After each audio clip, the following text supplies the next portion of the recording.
민주당과 이재명 후보가 제3지대 후보들을 향해 정치개혁 연대를 제안하며 코앞으로 다가온 대선에 승부수를 띄웠습니다. 폭로전 양상으로까지 번지며 일단 멈춘 야권의 단일화 협상은 이번 주말이 최대 분수령이 될 전망입니다. 이재명 후보가 충청과 강원 지역을 찾아 국민 통합과 평화를 강조했습니다. 윤석열 후보는 경기도청에 있는 수원을 찾아 부정부패 척결을 외쳤습니다. 대기자의 시선으로 분석해보는 정가동양 모교 정치클럽 기자 대기자. 오늘은 이재명 게이트와 윤석열 게이트로 다시 공방을 벌이고 있는 대장동 관련 이슈와 추가 의혹 보도로 재부상한 김건희 씨의 도이치모터스 주가 조작 의혹 관련 파장을 짚어봅니다.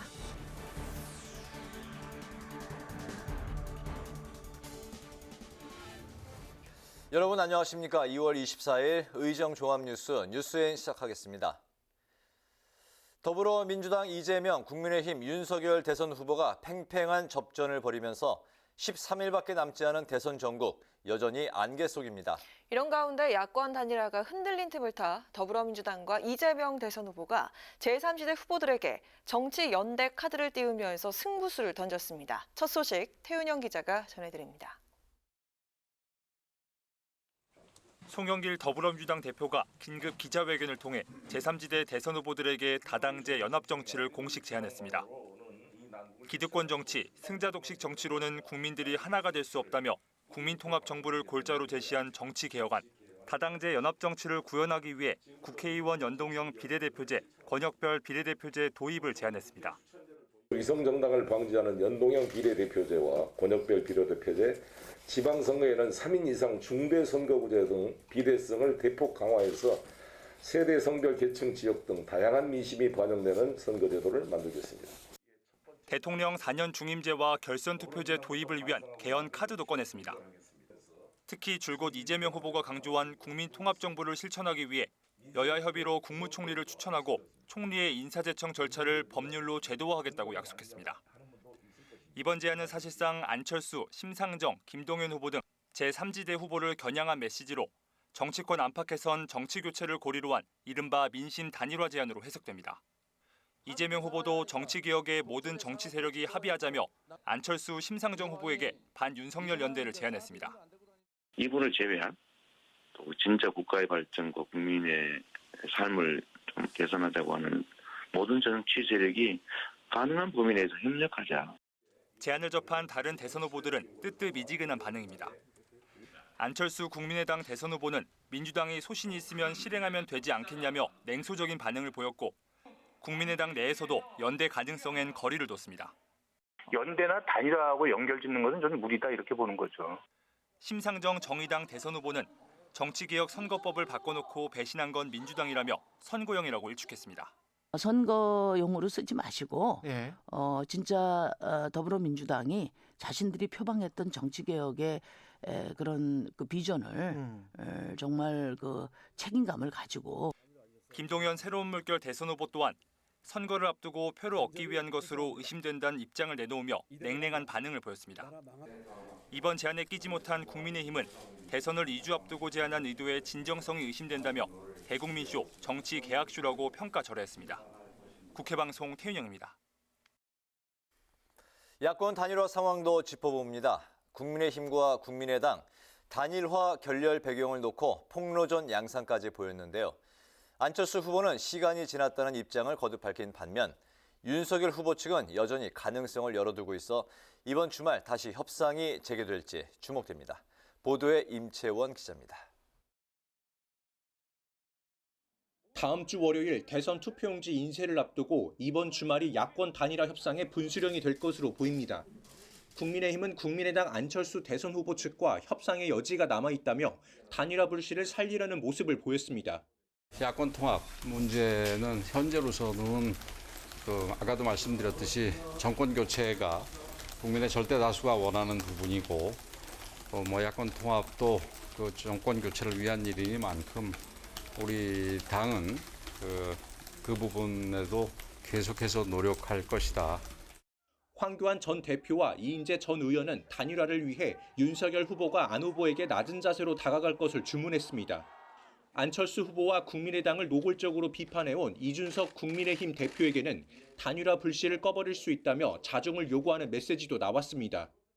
당대표를 비롯해서 우리 모두가 사감이나 사익은 뒤로 하고 정권 교체라는 대의를 앞세워야 할 때입니다. 하지만 안철수 후보는 시간이 다 지났다며 야권 단일화에 부정적인 입장을 밝혔습니다. 안 후보는 기자들의 질문에 지난 20일 단일화 결렬을 선언했을 때 단일화 여지가 없다고 판단했다고 밝혔습니다. 지금 시간은 다 지났습니다. 그래서 제가 결렬 선언을 한 겁니다. 이준석 대표와 폭로전 공방을 벌이는 이태규 총괄 선대위원장도 언론 인터뷰에서 이 대표가 안 후보를 비방하는 이유가 무엇이냐며 진정성을 의심하고 단일화 문제는 양당 후보들이 만나서 풀어야 한다며 합당은 단일화 문제가 해결된 후에 논의할 사안이라고 밝혔습니다. 국회 방송 임천입니다. 이번엔 여야 대선 후보 움직임을 살펴보겠습니다. 먼저 이재명 더불어민주당 후보는 오늘 충청구와 강원 지역을 찾아 유세를 이어갔는데요.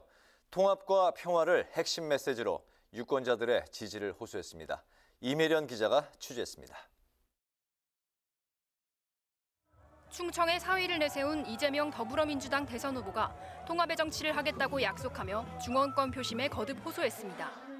특히 양당의 독점 체제를 해소할 통합 정부를 강조하며 제3의 대안 없는 구태 정치를 개혁해야 한다고 역설했습니다. 제3의 정치, 제3의 선택이 가능한 그런 정치 체제로 우리가 완전히 바꿔야 합니다. 이게 바로 더 나쁜 정권 교체를 넘어서서 진정한 정치를 교체하는 거 아니겠습니까, 여러분? 윤석열 국민의힘 대선 후보의 사드 추가 배치 발언에 대해서는 거듭 날을 세웠습니다. 사드 같은 거 안 하겠습니다, 저는. 절대 안 하겠습니다. 그러나 제가 처갓집에는 보일러도 놔드리고 먹고 살 수 있게 일자리도 만들어드리고. 경기지사 시절 기업 유치 등의 성과와 실적을 강조하며 지역 균형 발전을 이끌 유능한 경제 대통령 이미지도 부각했습니다. 이 후보는 공식 선거운동 이후 처음으로 강원을 찾아 대한민국의 안전이 이번 대선에 달려있다며 평화의 길을 가야 한다고 강조했습니다.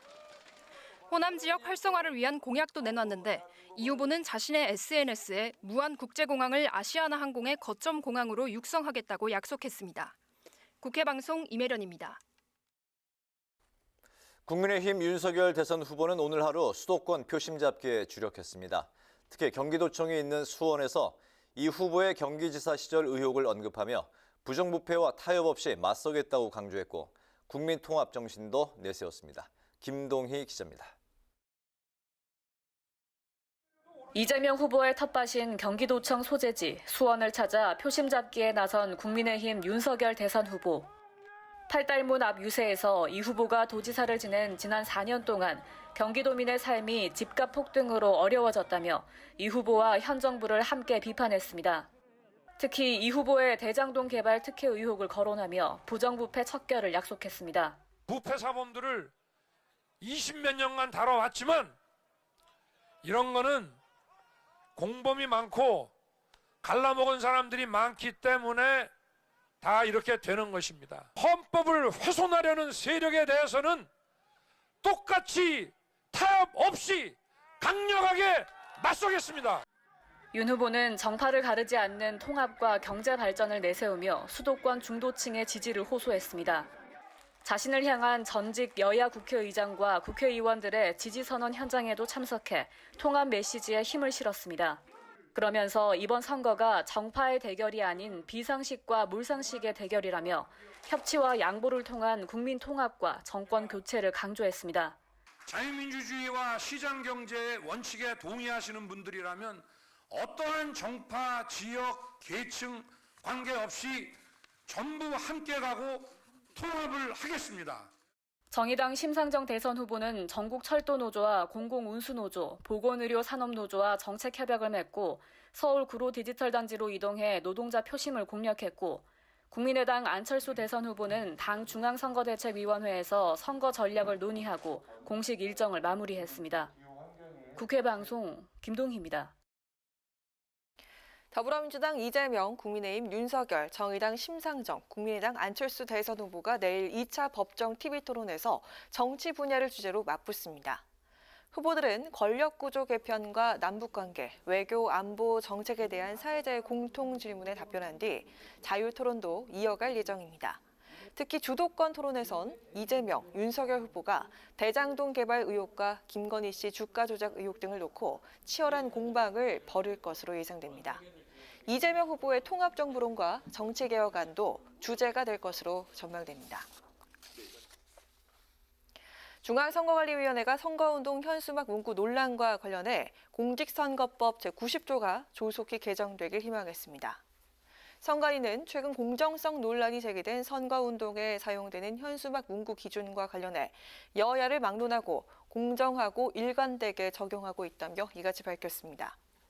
이어서 공직선거법 제90조가 정당이나 후보자를 유추할 수 있는 내용은 선거에 영향을 미치게 하기 위한 것으로 간주하고 있어 국민의 정치적 표현 자유를 과도하게 제한한다는 비판이 뒤따랐다고 설명하며 선관위도 해당 규정을 폐지하거나 완화하는 내용의 공직선거법 개정 의견을 여러 차례 제출해왔다고 강조했습니다.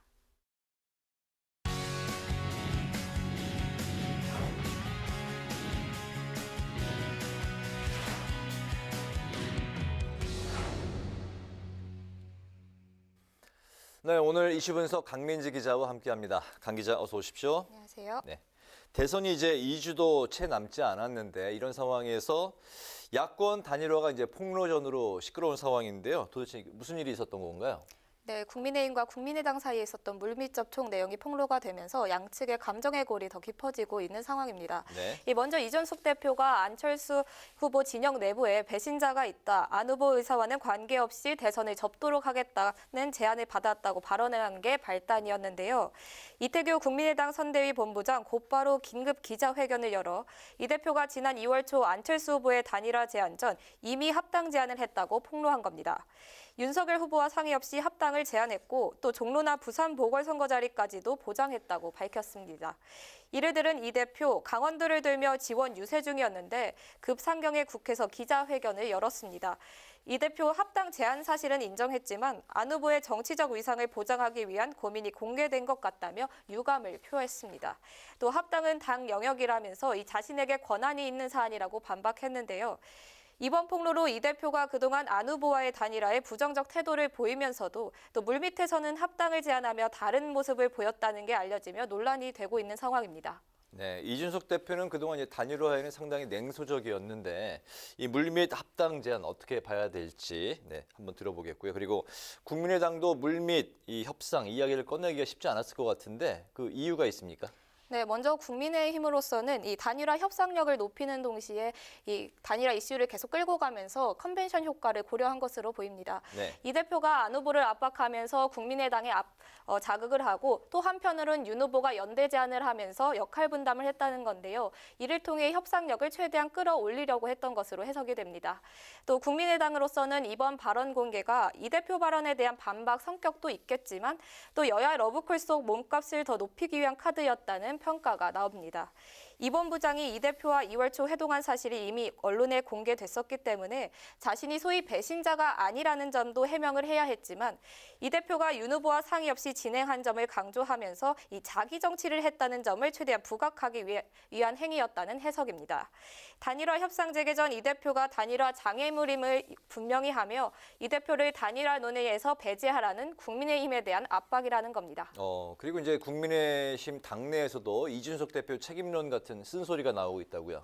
네, 앞서 말씀드린 것처럼 이준석 리스크가 야권 단일화에 걸림돌이 될 거란 우려 때문인데요.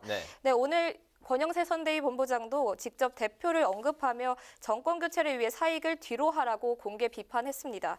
또 이 대표에게 우호적이었던 홍준표 의원도 자신의 홈페이지에 이 대표 발언이 좀 심한 것 같죠? 이렇게 작성하기도 했고요. 윤상현 의원은 지금 필요한 게 이 대표의 조롱이 아닌 조력이라고 꼬집었습니다. 그동안 야권 단일화 논의가 지지부진했던 건 이 윤 후보 본인은 물론 당에서도 상승세를 탄 윤 후보 지지율에 자신감이 있었기 때문인데요. 최근 이 후보와 격차가 1%포인트 이내까지 좁혀지면서 상황이 달라지고 있습니다. 네, 이제 야권 단일화를 이제 원하는 사람들의 목소리는 윤석열 후보가 직접 나서야 되는 게 아니냐. 그래서 단판을 짓거나 톱다운 방식으로 해야 되는 거 아니냐. 이런 이야기가 나오고 있는데 실제 가능성은 어떻게 보십니까? 네, 우선은 국민의힘은 그 단일화끈은 놓지 않고 있는데요. 네. 앞서 리포트에서도 보셨지만 보수 원로들이 윤석열 후보에게 단일화 논의를 계속 촉구하고 있는 상황입니다. 네. 국민의당은 앞서 사실이 아니라고 했지만 서병수 의원 등 국민의힘 중진 의원들이 중간에서 연결고리를 만들기 위해 노력을 쏟고 있고요. 하지만 김종인 전 국민의힘 총괄선대위원장은 이 단일화 불씨 여부 국민의힘의 희망사항일 뿐이다. 가능성이 없다고 잘라 말했습니다. 이번 폭로전도 이 단일화를 위한 어떤 전조의 협상이 아닌 서로가 책임을 전가하기 위한 감정 싸움에 불과하다고 평가절하했습니다. 네. 이런 가운데 오늘 오전 민주당은 안철수, 심상정, 김동연 후보에게 통합정부 연대를 공식 제안했네요. 네, 이 지난 수십 년간 정치권에서 계속 거론돼온 정치제도 개혁을 촉망라한 구성인데요. 네. 다당제 연합 정치를 위한 선거제도 개혁과 개헌이 핵심입니다. 국무총리 국회 추천제 도입, 대통령 4년 중임제, 결선투표제 개헌 등이 담겼는데요. 송 대표는 특히 정의당과 국민의당 등 군소정당들이 이 지지율이나 지지자 규모에 비해 의석수를 차지하지 못하는 점을 강조하면서 현 선거제도를 고치겠다고 말했습니다. 민주당은 정의당이 원하는 국회의원 연동형 비례대표제 확대도 논의키로 했는데요. 여권 일부에선 연합 공천카드를 오는 6월 지방선거까지도 적용하자는 주장이 나온 것으로 알려졌습니다. 결국 안철수, 심상정, 김동연 후보, 윤 후보를 제외한 모든 후보들에게 연대하자는 카드를 제안한 건데 송 대표는 선을 그었지만 여권발 정치 혁신안이 이 안 후보 측에도 전달된 것으로 알려지면서 여권 단일화를 염두에 둔 것이라는 해석이 지배적입니다. 네, 국민의힘과 이제 국민의당이 이제 벌어진 틈 사이에 민주당이 이제 파고들면서 승부수를 던진 모양새네요. 네, 이 지지율 초박빙 상황에서 윤 후보를 고립구도를 만들어서 지지율 열세 국면을 깨기 위한 회심의 카드로 보입니다. 이 만일 사자 구도로 가더라도 이러한 정책 연대를 통해서 막판에 가서 안 후보 지지층 중 반윤 성향의 유권자를 흡수할 수 있지 않을까 하는 기대감도 담긴 겁니다. 단일화 결렬 이후 진흙탕 싸움을 벌이고 있는 현 야권과도 대비되는 효과도 있고요. 또 야권 단일화 불씨를 살아나지 못하도록 민주당이 단일화 이슈 주도권을 쥐겠다는 의미도 있습니다. 정치개혁 이슈로 정치 쇄신 이미지를 선점해 이 중도층에 호소하려는 전략으로 보이는데 대선을 얼마 남겨두지 않고 내놓은 정치 개혁안인 만큼 이 선거용 공수표가 아니냐는 의심의 눈초리가 여전히 있는 상태입니다. 특히 지난 총선에서 비례 위성정당을 만들며 정의당과 사이가 틀어졌기 때문에 다른 후보들 사이에선 말보다 행동이 우선이라며 부정적인 입장이 강합니다.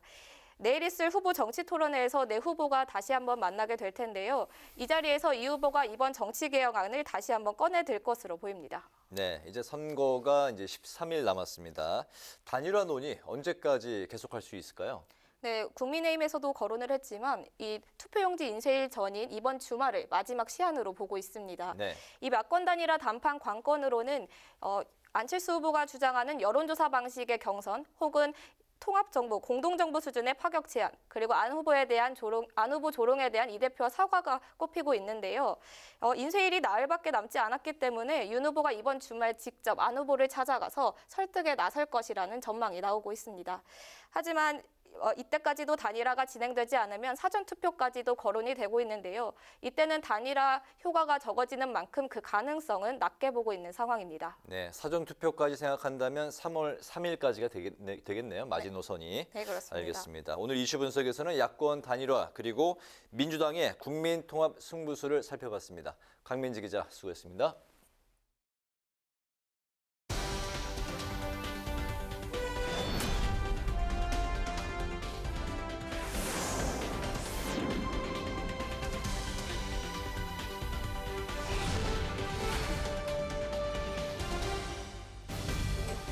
강아랑의 정치톡 시간입니다. 2월 24일 사람들의 시선을 끈 정치 뉴스 만나보시죠.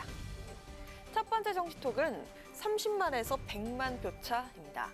대선이 이제 2주도 채 남지 않은 상황이지만 여야 양강 후보 지지율이 초박빙의 접전을 보이며 한치 앞을 알 수 없는 판세가 계속되고 있습니다. 각 후보들과 여야 캠프에서 벌써부터 역대급의 최저표차 승부가 날 것이라는 이야기가 나오고 있는데요. 어제 한 유튜브 방송에 출연한 민주당 이재명 후보는 이렇게 전망을 했다고 합니다. 아주 미세한 승부가 될 것 같습니다. 저는 한 표 차이 승부가 날 수도 있다고 봐요.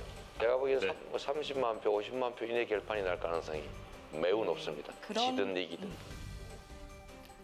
30만에서 50만 표 이내로 결론이 날 가능성이 높다. 이재명 후보는 이렇게 초박빙의 승부를 예측했습니다. 이번 대선의 총 유권자 수가 4,400만 명 정도 되니까 60-70%대 투표율을 감안하더라도 1-2%포인트대 격차밖에 나지 않을 거란 전망입니다. 민주당 선대위 관계자도 오늘 언론과 인터뷰를 통해서 역대 최저치 격차가 될 수도 있다고 관측을 했는데요. 역대 최저표차 대선은 39만 표 차가 났던 지난 15대 대선이었고 두 번째로 적은 표차는 57만 표 차이가 났던 16대 대선이었습니다. 박빙차 승부 전망은 국민의힘도 마찬가지입니다. 국민의힘 선거대책본부 관계자는 이번 선거는 네거티브가 강한 선거라 결집도가 높다면서 1, 2위 득표율 차이가 3에서 5%포인트 정도가 될 것으로 예상했습니다. 김재원 최고위원도 박근혜, 문재인 후보가 맞붙었던 지난 18대 대선보다 표차가 조금 더 많을 것으로 전망을 했는데요. 당시 양측의 득표차는 108만 표, 3.6%포인트 차였습니다. 대략 여야가 적게는 30만 표에서 많아도 100만 표 정도 표차를 예상하고 있는 건데요. 여야의 관측이 맞을지 아니면 예상외, 반전이 있을지 최종 결과는 뚜껑을 열어봐야겠죠. 이어서 두 번째 정치톡은 우리에겐 안 보내도 됩니다. 팽팽한 구도 속에 대선이 가까우면서 다급해진 쪽은 지지율 3, 4위 후보가 아니라 1, 2위를 달리고 있는 양강 후보 측입니다. 오늘 국민의힘에선 권영세 선대본부장을 비롯한 당 안팎의 인사들이 야권 단일화 필요성을 거듭 강조하며 국민의당 안철수 후보에게 손을 내밀었는데요.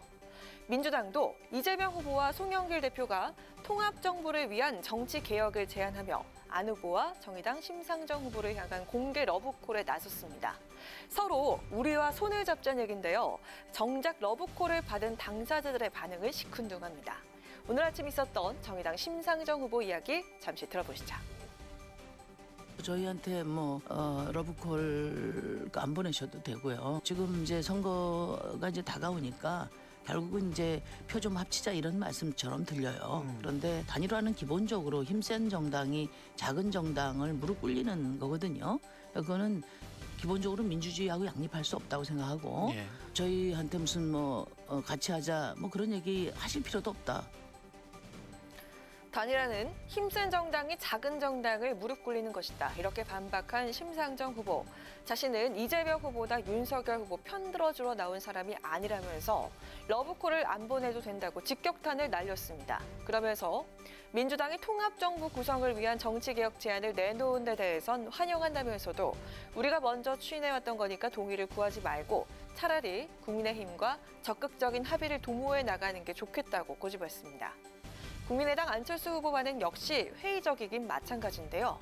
국민의힘을 향해선 단일화의 시간이 지났다며 일축했고 민주당의 정치개혁 제안에 대해서도 그렇게 소신이 있으면 실행하면 된다면서 큰 호응을 보이지 않았습니다.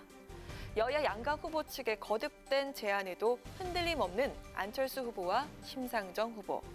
이대로 단일화나 연대를 위한 러브콜은 물 건너가는 걸까요? 사전투표까지는 아직 시간이 있으니까 변화가 있을진 좀 더 지켜봐야겠습니다. 지금까지 강하락의 정치톡이었습니다.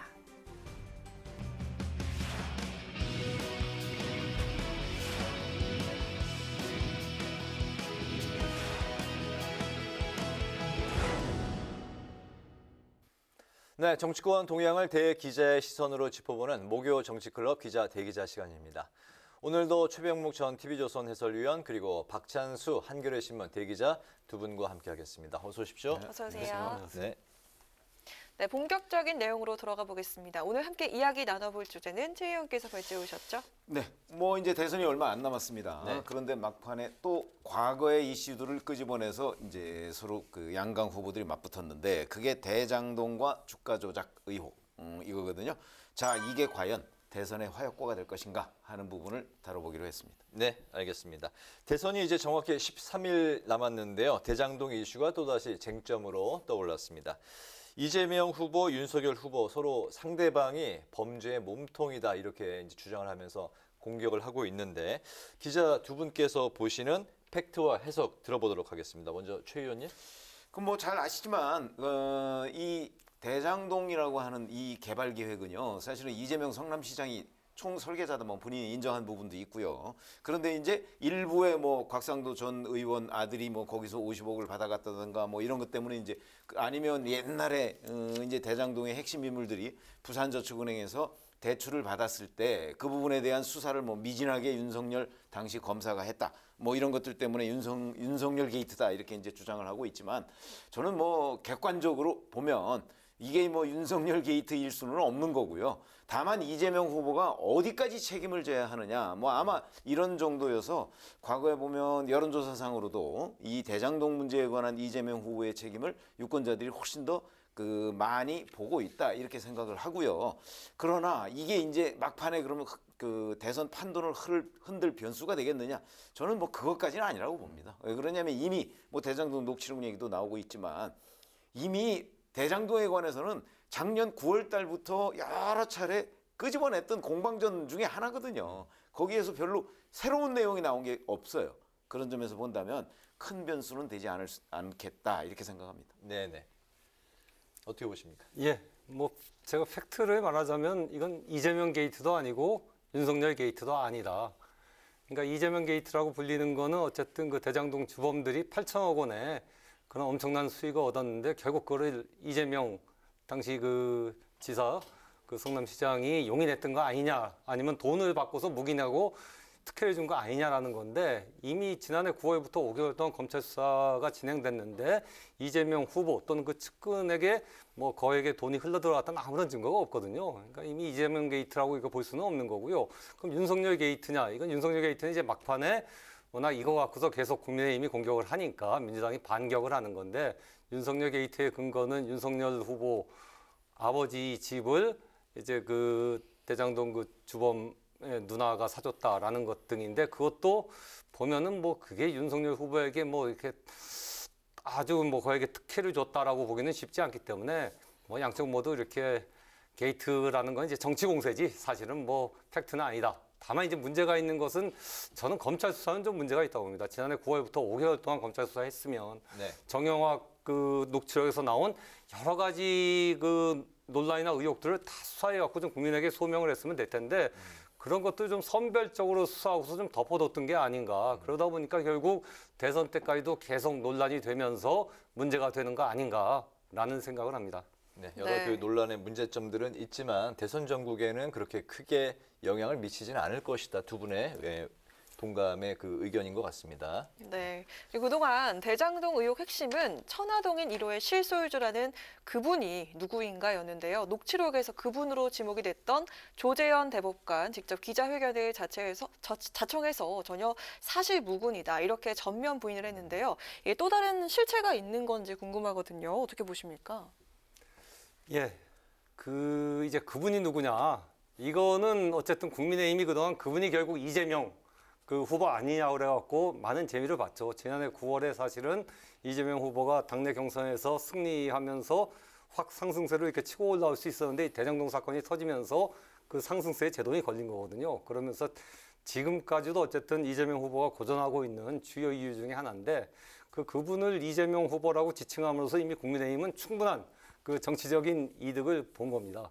근데 그분이 이재명 후보라는 아무런 증거는 없었던 거고요. 그러다가 최근에 한국일보에서 그분이 현직 대법관이다라는 보도를 하면서 이제 조재현 대법관 이름이 나오기 시작했는데 근데 그분이 대법관이라는 보도도 사실은 한국일보와 조선일보가 이제 좀 보도했는데 양쪽의 그 초점이 달라요. 한국일보는 그분이 이재명이 아니라 이제 대법관이다라는 데 초점을 맞췄다면은 조선일보는 그분이 현직 대법관인데 이 대법관이 이재명 관련 소송에서 이재명을 도와줬다. 그렇기 때문에 그 특혜를 받은 거 아니냐라는 식으로 보도했거든요. 이처럼 하나의 팩트를 갖고서도 이제 각자 이렇게 다르게 해석하기 때문에 이미 그분이 갖고 있는 정치적 의미는 사실상 실종됐다.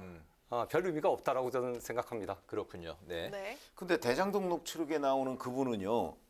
이 시점이 두 갈래로 나눠져 있습니다. 처음에 그게 이제 김만배 씨가 절반은 그분 것이라고 얘기를 했기 때문에 이 그분이 그럼 누구냐? 천화동인 절반은 600억이 넘어요. 그런데 이게 그 녹취록에 나오는 거는 2020년 10월 26일 날 녹음된 그 파일에서 나오는 그분이라는 거거든요. 근데 막상 그 파일에는 그분이라는 표현은 없고 김만배 씨가 이제 정영학 회계사나 이런 사람들한테 이 천화동인 1호가 내 거 아니라는 건 니들도 알잖아. 뭐 이런 식의 표현들이 있어요. 그러다 보니까 이제 그러면 그 중에 일부분은 누구 거냐 이제 이런 의혹이 있었던 거고 네. 한국일보가 보도했던 그분은 이 녹음 시점이 2020년 10월 26일 이거랑 완전히 다르게 그 다음해예요. 다음해 2월 4일 날 녹음된 거예요. 여기에는 직접 처장, 법원행정처장 얘기하는 거죠. 이런 그분이 나와요. 근데 이제 이게 조재현 대법관이라는 거거든요. 그렇기 때문에 근데 거기서 거론되는 거는 50억 빌라 얘기가 거론돼요. 그러니까 당초에 정치권을 막 떠들썩하게 했던 천화동인 1호 절반의 그분과 네. 한국일보가 보도한 이 대법관 이 그분은 액수도 다르고 녹음 시점도 다르고 모든 것이 달라요. 근데 이제 그걸 가지고서 지금 뭐 서로 상대방을 공격하는 용도로 쓰고 있는 거거든요. 그래서 이 그분의 실체는 네. 사실은 검찰이 수사를 했어야 되는데 검찰이 수사를 지금 제대로 안 했잖아요. 그래서 아마 계속해서 공방으로 남는데 그분이 한 명이 아니다. 이거는 분명한 것으로 보입니다. 아, 그렇습니까? 알겠습니다. 대선 이후에 아마 좀 밝혀질 것 같은데요. 글쎄 그거는 뭐 대선 결론이 어떻게 나느냐에 따라서 다르지 않을까 이렇게 생각합니다. 그렇게 보시는군요. 알겠습니다. 그 민주당 대통령 당내 경선 당시 대장동 의혹으로 이재명 후보가 구속될 가능성도 있다 이렇게 이제 언급을 했던 당시 이제 이낙연 후보 선대위원장이었죠. 그 서른 의원이 지금 보니까 억울했겠다 이렇게 이제 사과의 뜻을 이제 밝혔는데 국민의힘은 여전히 이제 계속해서 몰아치고 있는 상황입니다. 다시 부각된 이 대장동 이슈가 이재명 후보에게 유불리 측면에서 어떻게 작용을 할지 두 분 어떻게 보시는지 듣겠습니다. 먼저 최병묵 의원님. 근데 아까 제가 잠깐 말씀드렸듯이 사실 지금 대장동 의혹이 처음 불거진 게 아니거든요. 네. 처음 불거졌을 때는 이재명 후보가 상당한 그 손해를 입었어요. 왜 그러냐면 그냥 일반 국민들의 눈높이로 봐도 이거 총 설계자가 성남시장인 건 분명하고 그다음에 그중에 가장 이제 배임죄와 관련돼서 문제되는 것이 초과이익 환수조항 삭제거든요. 네. 그거는 뭐 아마 이재명 성남시장 결재가 없이는 초과이익 환수조항 삭제가 안 됐을 거라고 저는 봐요. 일반 국민들도 상당수가 아마 그렇게 판단을 할 거예요. 그러다 네. 보니까 초기에는 이게 이제 이재명 후보한테 상당한 손해를 끼쳤는데 자 이제 그 국면이 넘어가고 지금은 이제 막 다른 것까지 하고 심지어는 민주당은 이게 윤석열 게이트라고까지 이렇게 물타고 이러니까 이 이슈 자체가 지금 다시 떠오른 것이고 그다음에 지금은 서로 이제 공격을 하고 네. 이러니까 일반 국민들로서는 아마 판단하기가 쉽지가 않을 거다. 저는 이렇게 보거든요. 그렇기 때문에 이거는 지금은 별로 이 득실이 네. 그 어느 후보에게도 별로 심각한 사태를 초래하지는 않을 거다 이렇게 보는 거죠. 네, 네. 예, 뭐 저도 뭐 결과적으로는 비슷한 의견인데요. 그러니까 이게 이재명 후보에게 타격을 준 점은 그 국민들이 이재명 후보가 진짜 많은 돈을 받았을 것이다라고 의심했어라기보다는 이재명 후보가 대통령 후보가 되는데 이제 가장 큰 기반이 된 게 성남시장, 경기도지사 하면서 야 일은 잘하더라, 네. 일을 잘한다라는 그 능력에 대한 그 믿음이었는데 대장동 사건 보니까 일을 잘한다고 했는데 누군가에게 어쨌든 8천억 원이라는 엄청난 이렇게 그 부당이익이 흘러들어가게 한 게 과연 그 일 잘하는 건가라는 의구심을 불러일으켰기 때문에 그게 이재명 후보에게 타격을 줬던 거거든요. 네. 근데 이미 그런 것들은 다 희석이 됐습니다. 한 5개월 동안 오면서 희석이 됐고 지금 여론조사 보면은 후보 중에서 누가 가장 그 능력이 있냐 하면 역시 이재명 후보가 그 부분에 대해서만은 압도적으로 이제 윤석열 후보를 앞서고 있거든요.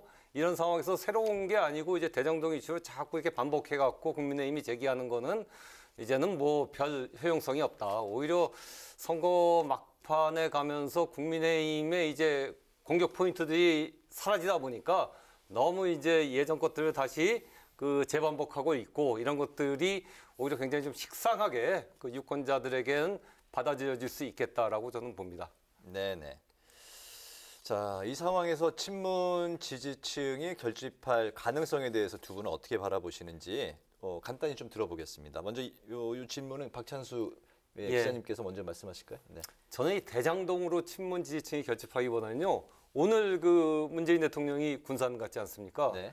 군산에 사실은 내년 1월에 그 군산 조선소가 다시 이제 문을 여는데 왜 굳이 오늘 갔을까? 이거는 어쨌든 문 대통령의 명백한 메시지가 전 담겨 있다고 봅니다. 그거는 지금 호남에서 윤석열 후보가 그 호남이 문재인 정부에서 이게 혜택 받은 게 뭐 있냐 하고 호남 홀대로는 얘기했는데 오늘 문재인 대통령이 가서 지난 5년 동안 문재인 정부가 여러분과 같이 있었다는 것을 기억해달라는 얘기는 호남 홀대하지 않았다라는 얘기고, 그리고 그 어쨌든 윤석열 후보가 이제 정치보복 수사를 그 적폐 수사를 하겠다고 하는데 여러분과 같이 이렇게 5년 동안 한 나를 그 도와달라라는 간접적인 메시지, 직접적으로 얘기 안 했지만 그런 강한 정치적인 메시지로 호남에 줬다라고 생각을 하고, 이것이 바로 이렇게 친문과 호남 지지층을 결집할 수 있는 굉장히 강력한 동의는 될 수 있다고 봅니다. 네네. 그렇죠. 아니 문재인 대통령은 아마 그런 의도로 또는 그런 계산법 아래 지금 군산을 방문했을 거예요. 네. 저도 그 점에 대해서 동의하고요. 그러나 이미 호남 사람들, 그러니까 광주 복합 쇼핑몰 얘기를 윤석열 후보가 했을 때 광주 민심도 좀 출렁인다 이런 얘기가 있었거든요. 그런데 전남 광주보다는 또 전북이 더 그래요. 여론조사나 뭐 이런 것들을 보면 그런 점에서 본다면 지금 문재인 대통령이 자 몇 달 뒤면 물러가는 상황인데 거기에서 지금 가서 뭐 이런 식으로 우리가 호남 홀대하지 않았다는 해명, 저는 그게 그 상당수의 그 이제 그쪽 지역 주민들한테는 변명으로 들린다고 생각을 해요. 네. 왜 그러냐면 그럼 5년 동안 뭐 하고 지금 와서 뭐 우리 홀대하지 않았다고 그러느냐 이렇게 좀 들릴 거로 보고, 그게 왜 그러냐면 여론조사상으로 당장 나타난다는 거죠. 그런 것들이. 그래서 문 대통령은 지지층을 결집할 생각, 그리고 결집해서 이재명 후보 지지를 유도할 생각으로 갔을지 모르겠으나 네. 실질적으로 효과는 별로 없을 것이다 이렇게 봅니다. 그렇게 보시는군요. 이번에 윤석열 후보 부인 김건희 씨의 도이치모터스 주가 조작 의혹을 살펴보겠습니다. 작전 의심 기간에 김건희 씨가 약 9억 원대 차익을 봤다는 이제 보도가 이제 최근에 나왔고, 여기에 이제 그 박 기자님 계신 한겨레 신문이 주가 조작 범행에 이용된 증권 계좌 가운데 김씨 명의 계좌가 추가로 더 나왔다는 이제 보도를 했습니다. 김건희 씨가 이것만으로 이제 공모했다는 의혹, 그리고 이제 범죄 혐의의 증거가 될 수 있는 것인지 두 분의 의견을 들어보겠습니다. 먼저 저는 뭐 이게 직접적인 범죄 증거는 아니지만 공모를 했다라는 의혹에 강력한 어떤 증거는 될 수 있다고 보고, 당연히 그 정상적이라면은 그 김건희 씨 수사 대상이 될 수밖에 없는 거죠. 그러니까 이제까지 윤석열 후보나 국민의힘은 어떻게 해명해 왔냐면 주가 조작이 일어날 당시 김건희 씨 계좌를 하나를 이용했고, 그 당시는 이미 돈도 뺐다. 돈도 뺐기 때문에 거래도 없었고 김건희 씨는 그건 몰랐다. 그리고 또 그 실제로 그런 거래를 통해 갖고 이익을 봤냐면 이익도 안 보고 손해를 봤다. 4천만 원 손해를 봤다고 윤석열 후보가 직접 그렇게 얘기했었거든요. 근데 이번 최근 뭐 한겨레 신문을 비롯해서 여러 보도가 나온 거 보면 계좌가 하나가 아니라 6개, 6개를 주가를 조작한 그 범인들이 활용을 한 거죠. 김건희 씨 계좌를 6개를 활용을 했고, 또 그리고 그 중에서는 윤석열 후보도 이제 말을 바꿨는데 처음에는 손해 봤다고 했다가 손해 본 것도 있고 이익 본 것도 있어갖고 진짜 어떻게 되는지 모르겠다라고 이렇게 얘기하고 있고, 또 돈을 뺐다는 얘기도 이제 지금은 거둬들였거든요. 그 얘기 보면 어쨌든 그 주가 조작이 일어날 당시에 그 계좌 주인이 자기가 그 계좌에서 거래를 한 흔적이 있는데, 그렇다면 과연 주가 조작 사실을 몰랐겠느냐. 상식적으로 보면은 몰랐다고 보기는 어려운 거거든요. 더군다나 6개의 계좌인데. 그렇다면 어쨌든 뭐 최소한 이 주가 조작 사건의 공범이거나 아니면 이것을 알고도 묵인했다라고 볼 수밖에 없고, 이건 사실은 범죄죠. 범죄고 당연히 수사 대상이 될 수밖에 없는 그러한 사안이죠. 네, 그런 증거가 될 수 있다라고 보시는군요. 알겠습니다. 이걸 이렇게 보셔야 됩니다. 자, 주가 지난번에 윤석열 후보가 공개한 거는 신한금융투자 계좌예요. 당초에는 그 계좌에서 주가 조작이 이루어졌다고 했거든요. 그래서 그걸 공개한 거예요. 근데 이제 추가로 뭐 미래에셋이나 뭐 다른 계좌도 있다고 하잖아요. 그런데 지금 얘기하는 그 5개, 6개 계좌를 동시에 운영한 게 아니고 신한금융투자 계좌를 닫고 그 다음 거를 운영했고, 또 이걸 닫고 그 다음 걸 운영한 거예요. 그러니까 그 특정 시점을 잘라보면 계좌는 하나밖에 없는 거예요. 네. 그렇기 때문에 이제 이게 팩트 자체가 다르고, 그리고 이런저런 거 자꾸 따질 이유가 없이 원래 이 주가 조작 의혹과 관련해서 서울중앙지검 반부패 2부에서 재작년 11월부터 본격적으로 수사를 했어요. 그래가지고 거기다가 뭐 이 전문 검사도 2명 투입하고요. 그다음에 뭐 회계 관련 무슨 수사관도 파견받고 이래서 대대적인 수사를 했습니다. 네. 1년 1개월간 수사를 해서 뭐 권오수 전 도이치모터스 회장, 그다음에 뭐 등등 여러 주범 종범 다 작년에 재판에 넘겼어요. 12월 달에. 근데 거기에 그 사람들이 공소장에 김건희 씨 이름 석자가 안 나와요. 네. 그거는 1년 1개월을 수사했는데 지금 추가로 뭐 나왔다는 여러 보도 내용의 그 계좌들이요. 그거 다 압수수색했거든요. 해서 다 들여다봤는데 없다는 거예요. 네. 그래서 김건희 씨 공소장에 안 나온다고요. 그러면 만약에 공소장에 나오면 소환했겠죠. 소환해서 조사하고 뭐 재판에 넘기거나 아니면 뭐 체포영장을 뭐 청구를 하거나 했을 텐데 없어요. 그래서 심지어 어제 일부 조선비즈하고 뭐 더 퍼블릭인가 뭐 이런 데 보도는 작년에 이미 불기소, 김건희도 불기소하자고 건의를 했는데 이정수 서울중앙지검장이 그 좀 민감한 시기니까 그 좀 미루자 이렇게 해놨다는 거 아니에요? 네. 뭐 그게 맞는지는 모르겠으나 어찌됐든 간에 다른 사람들 재판에 넘길 때 김건희 씨는 재판에 못 넘겼다는 거죠. 1년 넘게 수사를 하고서. 그러면 뭐 더 이상 얘기가 저는 뭐 될 게 없다고 생각하는데요. 네. 근데 이제 윤석열 후보가 최근에 어쨌든 이게 2달 동안의 작전 의심 기간에 이제 김 씨가 이제 9억 원대 이제 그 수익을 거뒀다고 이제 보도가 나왔는데 윤석열 후보는 뭐 수익을 본 것도 있고 뭐 또 손해를 본 것도 있고 전체적인 손익은 모르겠다라고 그러니까 이게 발언을 그 SBS 보도는요 이런 겁니다. 그 9억 원이라는 게 이제 특정 시점을 딱 잘라서 요때 들어간 돈하고 요때 나온 돈하고를 따지는 거죠. 네. 그런데 그게 SBS 보도의 맹점은 그러려면 이때 산 주식과 이때 판 주식이 주식수가 같아야 돼요. 그래야 이게 9억 원을 남겼다 이런 게 되는 거잖아요. 네. 이 숫자가 달라요. 그렇기 때문에 이건 단순 비교하기가 어려운 거고 그다음에 주가 조작이 2010년과 11년에 걸쳐서 있었다고 하는데 네. 그걸 제대로 보려면 그 전 기간을 다 봐야 됩니다. 그렇죠? 그래서 얼마를 남겼다 이런 것이고 그다음에 주가 조작은요 흔히 상식적으로 보면 이른바 선수라고 하는 사람들이 합니다. 개인이 주가 조작하는 경우 보셨습니까? 근데 이제 제가 한마디만 예, 덧붙이자면은 어쨌든 윤석열 후보가 말을 바꾼 건 사실이거든요. 처음엔 4천만 원 손해를 봤다라고 얘기를 했었고 첫 TV 토론에서는. 네. 근데 지금은 뭐 손해를 본 것도 있고 이익을 본 것도 있다라고 얘기를 했거든요. 그 얘기는 어쨌든 그 윤석열 후보가 뭔가 이것을 감추고 있다라는 강력한 인상을 유권자에 주는 게 사실이고 그리고 이게 이제 선거 막판에 다시 불거지면서 크게 이슈화되는 이유는 결국 그 김혜경 씨 논란에 대해서 너무 국민의힘이 좀 과도하게 공격을 하다 보니까 그럼 김혜경 씨 사실 김혜경 씨 사건 법인카드를 이렇게 썼다는 거는 도의적으로 이렇게 비난받을 수 있고 그리고 정치적으로 문제가 될 수 있지만은 이게 사법적으로까지 범죄라고 하기는 좀 모호한 거거든요. 그렇게 보기는 좀 어려운 사안인데 그럼 그 김혜경 씨를 그렇게 비난하는 국민의힘과 윤석열 후보 쪽이 그 와이프 아내의 그 주가 조작에 관련된 사항은 이건 명백한 범죄고 천만 그 어떤 주식 투자자들은 굉장히 아픈 부분인데 이런 부분들에 대해서 이렇게 말을 바꾸면서 자꾸 변화하려고 그러는 게 과연 말이 되냐라는 부분에서 지금 국민의힘과 윤석열 후보 쪽에는 굉장히 그 좀 아픈 그런 지점이 되고 있는 것 같습니다. 네. 아니 짧게 한마디만 얘기하면 경기도 법인카드를 횡령한 거는요 국가재정법 위반입니다. 명백한 범죄입니다. 알겠습니다. 그 관련해서 하나 더 이제 질문 드리면 국민의힘의 이제 입장인데 국민의힘은 검찰 공소장에 이제 오류가 있고 또 하루에 한 문꼴도 안 되는 그 전화 주문으로 매매를 했기 때문에 시세 조정이 실제적으로 불가능하다. 주가 조작이 될 수 없다. 이런 입장이거든요. 여기는 어떤 생각이십니까? 거기에 대해서는 팩트는 솔직히 저는 모르겠습니다. 지금 워낙 양쪽의 주장이 엇갈리고 거기에 대해서 어쨌든 검찰도 정확하게 입장을 밝히고 있지 않기 때문에 뭐라고 얘기할 수는 없고요.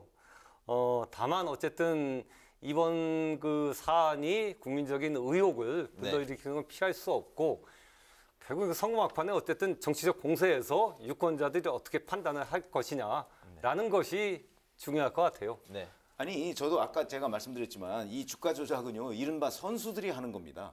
개인이 못 하고요. 그다음에 국민의힘에서 주장하는 뭐 하루에 한두 번 거래했다 전화 주문으로 그거는 뭐 사실 여부를 확인해 봐야 돼요. 그렇죠? 그걸 우리가 뭐 다 믿을 건 아니지 않습니까? 다만 만약에 그 말이 사실이라면 그건 주가 조작을 할 수가 없는 거죠. 주가 조작을 하려면 하루에 어마어마한 양의 거래 또는 어마어마한 횟수의 거래를 해야 됩니다. 그렇죠? 그런 점에서 본다면 김건희 씨가 개인적으로 전화로 뭐 주문해서 어쩌고 뭐 이런 거를 해서 주가 조작을 했다는 그 말 자체가 저는 성립 안 한다고 보고 그다음에 아까도 말씀드렸습니다만 이 모든 거를 다 검찰이 1년 넘게 수사를 했습니다. 그런데 공소장에 김건희 이름 석자를 올리지 못했어요. 그게 중요한 거죠.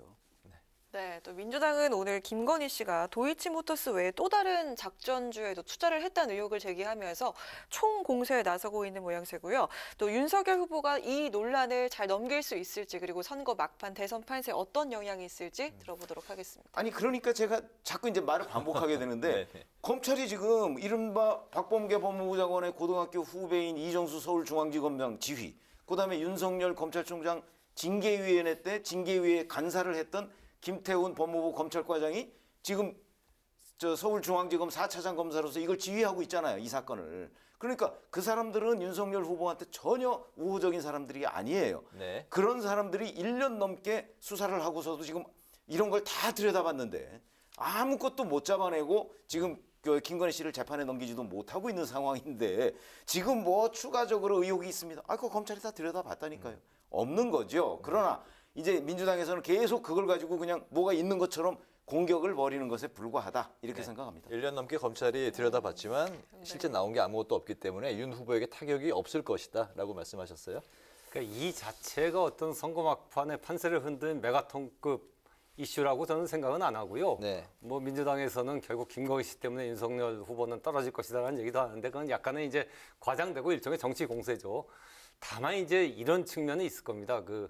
어쨌든 지금 민주당 지지자 그리고 민주당 이른바 진보층에서 지난 5년간의 민주당 정부에 실망해 갖고서 뭐 심상정 후보를 지지하거나 안철수 후보를 지지하거나 아니면 부동층으로 나가 있는 사람들이 있단 말입니다. 근데 이 사람들이 마음은 어쨌든 민주당을 찍고 싶은데 민주당이 이거 뭐 잘한 게 없으니까 못 찍겠고 그렇다고 윤석열을 찍을 수도 없고 그런 상황인 사람들이 있는데 이런 사람들이 다시 민주당으로 이렇게 돌아갈 수 있는 하나의 그 트리거 역할, 계기 역할을 할 수가 있다. 결국 그런 게 굉장히 중요한 거거든요.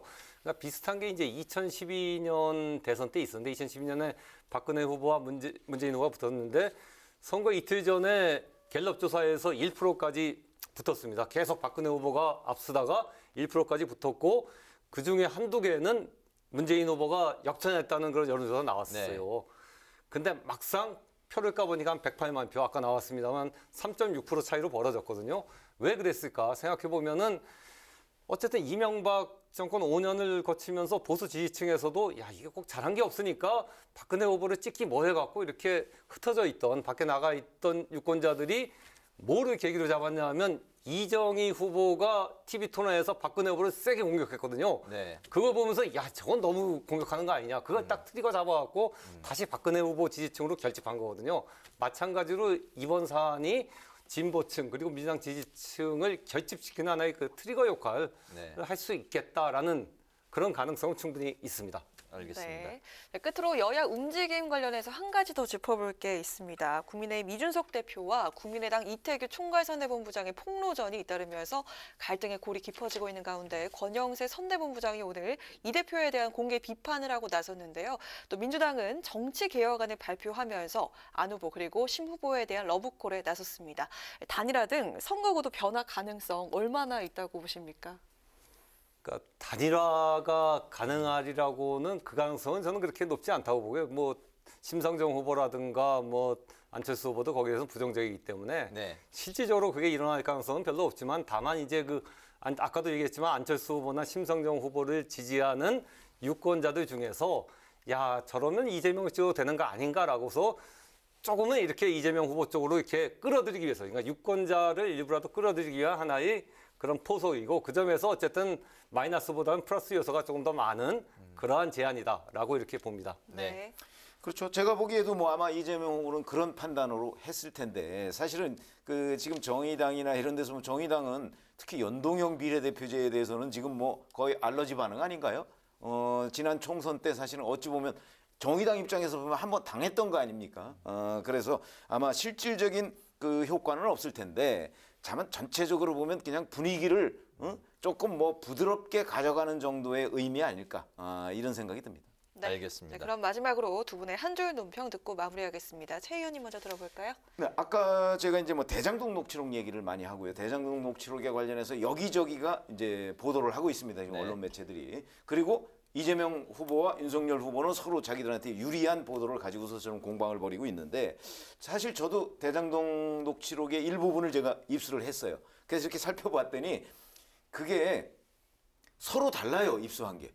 그러니까 서로 다른 면을 보고서 상대방을 공격하거나 아니면 자기한테 유리한 입장을 취하더라. 그래서 제가 오늘 한 줄 논평은 맹인모상이 된 대장동 녹취록 이렇게 하겠습니다. 맹인모상 무슨 뜻입니까? 그러니까 이게 지금 요새는 뭐 이제 시각장애인이라고 하는데 시각장애인이 코끼리 다리를 만지고 이게 무슨 벽이라고 생각하는 사람도 있고 아니면 바위라고 생각하는 사람도 있고 그 코끼리 그림을 못 그린다.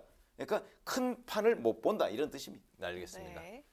예, 그 도도한 민심은 모습을 점체 드러내지 않습니다. 그 어쩌다가 모습을 드러내는 그 유일한 기회가 바로 선거인데요. 투표함이 열리는 순간에 비로소 민심은 모습을 드러내죠. 근데 그 투표함에 담긴 민심을 갖고서 이제 수많은 사람들이 예측하고 추측하고 하면서 자신의 유불리를 재단하는데 그러다 보면 이제 많이 틀리죠. 저도 정치부 기자 오래 했습니다만 사실 선거 결과를 제대로 예측했던 때보다는 틀렸던 데가 더 많은 것 같습니다.